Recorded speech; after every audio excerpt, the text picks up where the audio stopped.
చూస్తే లూకా సువార్త 23వ అధ్యాయము 34వ వచనం. లూకా సువార్త 23వ అధ్యాయము 34వ వచనం. తండ్రి వీరేమి చేయుచున్నారో వీరెరుగరు గనుక వీరిని క్షమించమని చెప్పాను. 23:34. తండ్రి వీరేమి చేయుచున్నారో వీరెరుగరు గనుక క్షమించమని చెప్పాను. దేవుడు భూమికి ఆకాశానికి మధ్యలో ఉన్నప్పుడు ఆ యొక్క ముందు ఆదివారం కూడా అందరూ హోసన్నా హోసన్నా హోసన్నా అని చెప్పిన తర్వాత ఆ వారంలోనే శుక్రవారం దేవుణ్ణి సిలువేయండి సిలువేయండి సిలువేయండి అని అదే ప్రజలు అనినప్పుడు దేవుడు చెప్పిన మాట ఏంటో తెలుసా?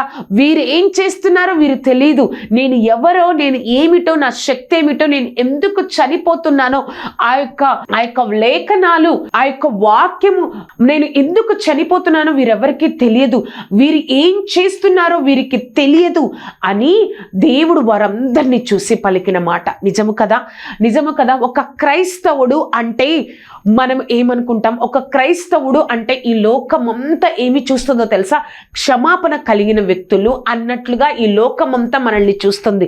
మనము ఎవరన్నా మనల్ని ద్వేషించినప్పుడు, ఎవరన్నా మనల్ని తిట్టినప్పుడు, ఎవరన్నా మనల్ని తక్కువ చేసి మాట్లాడినప్పుడు మనము వెంటనే వారిని ద్వేషించడం, తక్కువ చేసి మాట్లాడడం, దుర్భాషలాడడం చాలా తేలికైన పని. కానీ మనము ఎప్పుడైతే వారు ద్వేషిస్తున్నప్పుడు, మనల్ని మాట్లాడుతున్నప్పుడు, మనతో వ్యంగ్యంగా మాట్లాడుతున్నప్పుడు, చిన్నతనం చేసి తక్కువగా చేసి మాట్లాడుతున్నప్పుడు నువ్వు ఎప్పుడైతే క్షమిస్తున్నావో అంటే అర్థం ఏమిటో తెలుసా? ఆ క్షమిస్తున్నావు అంటే అది చాలా కష్టమైన పని.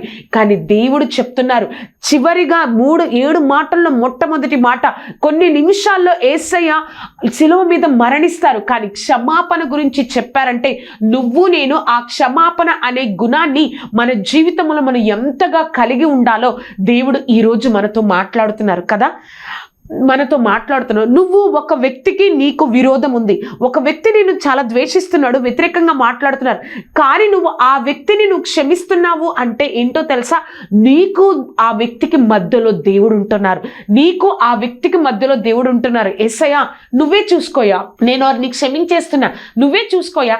శత్రువులను కూడా ప్రేమించే గుణం క్రైస్తవులకు ఉంటుందని లోకమంతా అనుకుంటుంది. కానీ నీకు నాకు క్రైస్తవులుగా పిలువబడుతున్న మనందరికీ కూడా ఆ క్షమాపణ అనే ఆ యొక్క దేవుడు మాటలోని అర్థాన్ని మనం ప్రతిరోజు జీవితంలో మనం అనుభవిస్తున్నామా? ఆ విధంగా మనం బ్రతుకుతున్నామా?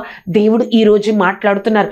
దేవుడు క్షమించండి అయ్యా, వీరు ఏం చేస్తున్నారో వీరికి తెలియదు, నన్ను ఎందుకు సిలువేయండి సిలువేయండి అన్నారు.